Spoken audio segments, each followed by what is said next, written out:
Okay, in this lecture, we're going to discuss one of the aspects of this issue of deviance is society's reaction to deviance. And typically, when we think about that, we think about sanctions, in this case, particularly negative sanctions. So we're talking about punishment. When we think about, again, that cultural values, norms, and sanctions, we say values are the ideas that a society holds as important. Norms are the rules that support those values, and sanctions are society's reactions. Now, societies can be positive, right? You can be rewarded for following the rules of a society.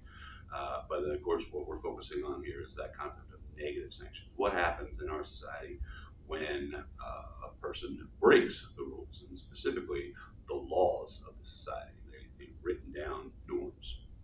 The first thing we can definitely talk about is this concept of the ultimate reaction of any society toward breaking rules, the idea of the death penalty or capital punishment, the idea of taking someone's life for breaking a rule in society. And again, many people feel very differently about this, and we're not going to get into the moral implications here, whether or not you were pro, con, in between, undecided, have different ideas about different circumstances. That's all what and when we're looking at it from a sociological point of view, one of the things we have to look at is, okay, again, looking at it cross-culturally and temporally in comparison to other societies, as well as within our own society, is it enforced equally among all people in a society? So we definitely know temporarily we've had various times and issues dealing with the death penalty. In 1967, the Supreme Court banned the death penalty in the United States, and then in 1976 lifted that ban. So and basically turned it over to the states to determine for themselves. So that leads to some issues here as a society. If we think about the United States as one society, we definitely know that across time we've had different opinions about this. Whether or not it is or is not something we should be doing. And now that it's left up to the states, one of the elements that we could definitely say demonstrates that the death penalty is not applied, equally among all people is that geographic area. So if you committed one crime in Texas and another crime in, let's say, a state like Massachusetts, you may or may not be subject to the ultimate penalty for that crime, right? So we definitely know it's practiced unequally. If we take a look racially, we definitely know there's a lot of problems in our society with the criminal justice system and its address of crime based on race and ethnicity in our society, and that includes the death penalty, where we see it's much more likely that people of subordinate groups, again, subordinate racial and ethnic groups, are much more likely to be subject to the death penalty than are people from the majority group or the dominant group. And then we could also definitely look at socioeconomic or social class, right, where it's much more likely that, again, poor people are going to be subject to the death penalty than are rich people. You can just point to the idea of ability to pay for legal representation, right? That legal representation, that is afforded to wealthy people is going to be vastly superior to, let's say, poor people, or those people who have to rely on public defense in a death penalty case. So, again, escaping that concept of, morals, we can definitely look at the idea that the death penalty clearly is not equally enforced in our society. Again, the United States, and I'll mention this, and you'll see this in a resource I put up on in the core shell, is one of the few industrialized countries around the world that routinely uses the death penalty, and yet we have one of the highest incarceration rates. We'll look at that in a minute. Well, look at that right now. Incarceration in our society, again, the idea of putting people in prison, right, or locking people up in our society is a very important topic. And again, in our core shell, I included a PowerPoint presentation that I've used at conferences and presentations all around. That's of my own compilation and design, called The American Prison Frenzy. Okay, where we take a look at the idea of, at what time in our society did we achieve or become the world's largest incarcerated population. In 1980, the number of people incarcerated in our society was about 500,000, so 500,000 people incarcerated in jails and prisons in our society. By 2009, that was up to 2.3 million people. Okay, so for 500,000, 500,000 to 2.3 million people in approximately 25, almost 30 years, that's an increase of over 500%. And again, you'll be able to see some of the statistics in that PowerPoint presentation. But we became, in a very relatively short period of time, the country with the highest percentage of our population incarcerated around the world. Okay? And you'll see in that PowerPoint, and included even when we take a breakdown by states, we see that the vast majority of American states have higher prison populations than many countries around the world, okay, regardless of size. And so clearly we got into a habit of locking people up, and we'll talk about the main reason for that in just a minute in this lecture. What does this cost us? At the very minimum, when we look at across the board as a society in the United States, that's approximately $28,000 per inmate per year. And in about a quarter of the states, it's much higher than that. So that's an average, the $28,000. In approximately 25% of American states, it's over $40,000 per inmate per year, which again, if we look at state budgets, depending on what state you live in, corrections is usually in the top, almost across the board, in the top three line items. In Pennsylvania, it's gone back and forth between education and prison as far as, but when we take a look at it overall, we are definitely in many cases spending more money incarcerating people than we are educating people in our society. And again, when we think about this concept, now we're going back to this idea of street crime. Well, they must all be rapists, abductors, burglars, armed robbers.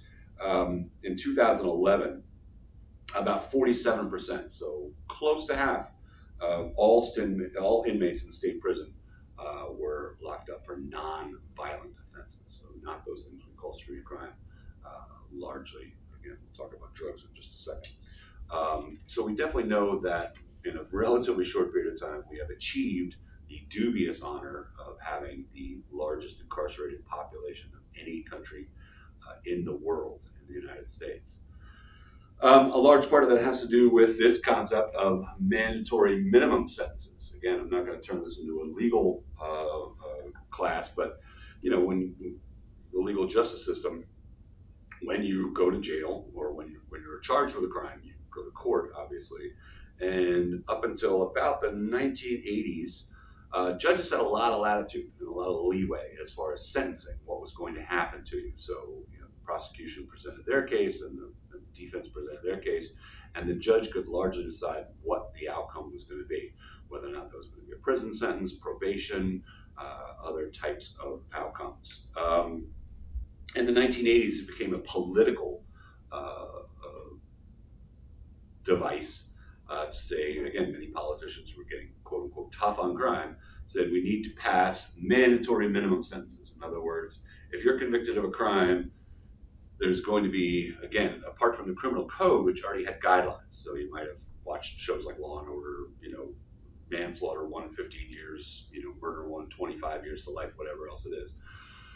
But again, prior to the 1980s, that was largely decided by judges and or juries, right? They were given the ability. So if they decided there was extenuating circumstances for a person, they could be given a lighter sentence. A person who was guilty of particularly heinous crimes would be given long sentences, but that was completely left up to the individual cases in the courtrooms. This idea of mandatory minimum sentences was this idea of, okay, if you commit, and again, sometimes it's linked to specific crimes, right?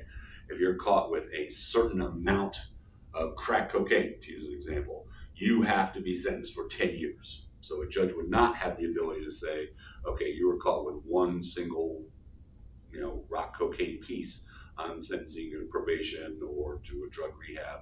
The mandatory minimum sentence is no, I have to send you to jail for 10 years. Okay, I'm exaggerating and oversimplifying here, but you get the picture. So what that did was give a lot of power to prosecutors, right? Because then they could enforce this idea of, I've got this penalty that I know is going to happen. Now I've got an extra amount of leverage on defendants who can either, quote unquote, going to flip and turn evidence against other people. Again, it was intended to reduce the number of cases that go to trial, but actually, by bringing more and more and more people into the criminal justice system with no other way other than to go to court to resolve these things, actually resulted in much longer case backlogs. It also resulted in what we sometimes call a trial penalty. This idea of, our criminal justice system is based on the idea that you have the ability to defend yourself in court. You have the ability to confront accusers. You have the ability to present evidence. There's a legal system based on, innocent until proven guilty. By introducing this concept of a minimum sentence, that if you go to court and then are found guilty, you are going to go to trial, or you're going to go to jail longer than if you plead guilty, right? The idea of a plea is you're pleading probably to the mandatory minimum sentence. So the prosecutor can say to you, hey, either way, you're going to jail for at least 5 years. If you make me take you to court, I'm going to send you there. I'm going to ask for longer than that. So just plead guilty, go to jail for 5 years. And for many people, that concept of it's worse for me to go to court to try to prove my innocence, I could wind up doing double the time. So this idea of a trial penalty, it hurts people. It hurts people's outcomes when they go to trial to sometimes, and in many cases, prove their innocence, right? So it becomes rational to plead guilty, even though you may not be accused of what you did or be able to explain the circumstances under which you did it. Okay? So also, of course, when people are arrested and are incarcerated, when they are released, then they have what we call a criminal record. And again, in many states, this makes people ineligible to do many things that we consider to be part of a citizen. In a lot of cases, if you have a criminal record, you're uneligible to vote. You can't apply for things like subsidized housing, other types of social welfare benefits. In many cases, you are banned from driving an automobile, or being able to get certifications to do certain types of jobs, and then of course just sometimes flat out being denied the opportunity at many types of employment. So people who come out of incarceration with a criminal record are often, like I said, very much subjected to what we call marginalization, that idea of being outside of society. And of course that makes it very difficult to, again, if you look back to the introduction of sociology, to re-socialize from coming out of a situation in which you were demanded to dramatically re-socialize, to acclimate to the prison environment for survival. And then now you have to come out and what people are doing, now you have to reacclimate yourself. You have to become a member of society. Well, a large aspect of criminal records and being identified as a convict is this idea of not allowing you to re-socialize back into society. And we definitely know a lot of studies being done on recidivism rates, this idea of criminals committing the same crimes over and over again, are in a lot of ways linked to this idea of this social stigma of I can't become a member of society again, therefore I'm going to resort to criminal behavior once again to survive, or in extreme examples, intentionally going back to prison. Again, the National Research Council in 2014 described the effects of criminal records as a gateway to a system of stigmatization and long-term marginalization. Some states have worked on systems. In fact, Lancaster, where I'm located right now, Lancaster City recently engaged in a policy called Ban the Box. This idea of not asking people about criminal records in a lot of cases. Again, this is not always ideal or practical. We definitely know that for people who want to work with children, things like background checks, FBI checks, child abuse checks are still pretty common. And again, you can make a common sense, rational idea for why those are necessary. But again, a lot of people are examining this concept of how do we try to, demarginalize individuals who have committed crimes in a society. And one of the things that this has led to is this concept of a prison industrial complex in our society. This idea of the increased power of the corrections industry in our society. We definitely know that prison guard unions, again, very, very difficult job. Correctional officers. I'm not trying to portray them as being bad or evil people, but when again, their unions contribute to the political system, we definitely know that they have contributed vast amounts of money toward things called three strikes legislation. The idea of if you commit 3 felonies, you go to prison for life. Well, for prison guards, that's a good piece of legislation. It's going to keep them in business, right? So we get this element of, okay, now we've got these groups of people, again, from conflict theory, organizing and lobbying to increase things that are good for their group. Not necessarily good for society, however. We definitely know that prison construction has become a huge, if we're going to have an increase of over 500% in a relatively short period of time, a couple of decades, then obviously someone somewhere got very, very, very, very wealthy building prisons in our society. We also sometimes look at this idea of prison labor, that a lot of times inside prisons, inmates are required to, sometimes it's presented as an option and usually presented in healthy terms as an option, a good option for the inmates to engage in what we might call prison labor. This idea of inmates paid very, very, very substandard wages to produce things for companies, corporations, etc. Whether or not that's actual production in prison factories or doing things like telemarketing, other types of computer-based or information-based systems. We definitely know that it's become a trend in our society for corporations to run businesses as for profit. Now, again, think about the dichotomy here. States have a vested interest in trying to keep prison costs low. So if a state doesn't want to spend a lot of money on corrections and prisons, they're going to do everything they try to do to try to keep people out of prisons or try to get them into prisons and out again as quickly as possible.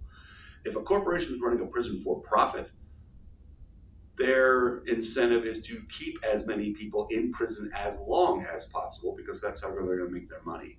So when we look at this prison concept for profit, we're looking at basically the opposite of what most states regard their criminal policies as being. And again, a lot of prison populations are charged for things like their food and housing, which we don't think of as, but when states decide they'd spend enough money on that, they can actually try to introduce legislation that turns around and charges inmates for food, lodging, access to telephones, computers, all those kind of things. Actually re-victimizing, you could say, people that are already incarcerated. So again, do we see a decrease in violent crime in our society? The answer is absolutely not. That this escalation in their prison population had absolutely no effect whatsoever on the decrease in violent crime. We saw that there was a decrease in violent crime in our society approximately 20 years after we started locking up massive amounts of people in our society. And violent crime is still disproportionately high among subordinate groups in our society. So we really haven't, this prison frenzy, as I've titled it, has not really had a positive effect on our society. And it ignores a lot of cross-cultural comparisons. We're back to this idea of if we look at other societies around the world dealing with crime, how are they dealing with it? And we definitely can recognize that many other countries around the world are dealing much more effectively with crime than with mass incarceration. Again, even if we look at comparisons around states, there's never been an establishment between high incarceration rates and low violent crime rates. The state of Florida, which has one of the highest incarceration rates of any state in the United States, also has the second highest violent crime rate. And Minnesota, a state with a relatively, higher than many countries around the world, but in comparison to the states, has a relatively low incarceration rate and a very low violent crime rate. So we can't make that one-on-one, correlation between high incarceration rates and low crime rates. Um, we definitely can look around and we, again, back to this relativity idea, America in cross-cultural comparisons, we sometimes say, okay, let's look at other societies and see what they deal with crime. And typically what we're thinking about then is, if we look at a society that tends to deal with crime more punitively than the United States, we tend to think about those societies as being unfair, anti-human rights, the punishment. So, for example, we could say, okay, in Iran, if you're caught for stealing, they cut off your hands. And again, not to say that there might be individuals in the United States who might endorse this, but as a society, we would say that's cruel and inhumane. You can't cut off someone's hands for doing it. Whereas Iran would probably say it's very effective. That person's never going to rob anything again or can't do it. Again, we think about a nation like China, where we often look and point to and say violators of human rights for locking people up, for demonstrating, for they again execute a very high number of criminals without what we would call due process of law. So, America often looks around and says, okay, there's a lot of countries a lot worse than we are. But then when we also compare and look at societies that are less punitive, in other words, less punishing than our own society, we can look at nations like, let's say, the Netherlands, right? And say they have an incarceration rate about 1/8 of the rate of incarceration. So their rate of incarceration is 1/8 of the size of the United States. Most of their prisons are very small, populations of 100 or 200 people. They are usually housed individually, so in other words, you kind of have a cell to yourself, not a lot of interpersonal violence. And in a lot of cases, in some of these countries, inmates are actually allowed to go home on the weekends. They return to Britain. We think about that as being incredible. In the United States, I would never expect the United States, United States prisoners would come back to prison. But there's a lot of nations around the world. Prisoners are released on Fridays and expected to come back to jail on Mondays. And that works. So we definitely know that, again, cross-cultural comparisons are very difficult to do because of this idea of which are more punitive and less punitive than we are. But again, if we look at the rate of incarceration and rates of violent crime, we definitely recognize that high rate of incarceration does not guarantee a lower rate of violent crime in a society. Okay, thank you.